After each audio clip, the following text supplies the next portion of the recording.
In a year in which greenhouse gas emissions reached record highs and extreme weather events became even more frequent, the Biden administration focused on implementing 2 pieces of climate legislation worth hundreds of billions of dollars. Whether it's electric vehicles or solar or offshore wind, or frankly, climate smart agriculture and the production of clean materials like steel and cement, we're seeing a massive job boom. But the approval in March of the Willow oil and gas drilling project in Alaska was perceived as a broken promise by those who want a complete halt to fossil fuel development.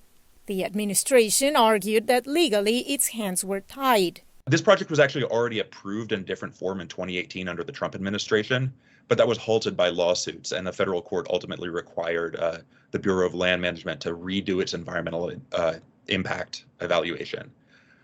So that was done, and the decision kind of fell onto the Biden administration. The cancellation in September of 7 oil and gas leases in Alaska's Arctic National Wildlife Refuge appeased green economy activists.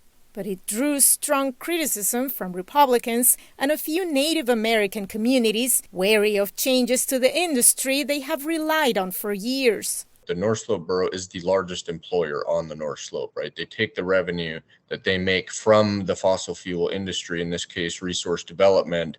They reinvest that into the communities, and they also provide employment in those communities. What options are there for us to replace that baseline economy? It's just kill this industry, and then we'll move on, and everybody will be okay. Well, it's a hard pill to swallow. Those kind of worries at the grassroots level don't come as a surprise to the NGO World Resources Institute. It's always a challenge when you have an issue of local development and jobs versus environmental impact, both locally and globally. So you're going to see that kind of debate. The Biden administration has been doing more to improve the consultations with Native American groups, but we have a long way to go. The Biden administration told VOA it has programs in place to help communities make the transition to greener livelihoods, and it plans to continue implementing its environmental agenda in 2024. Keep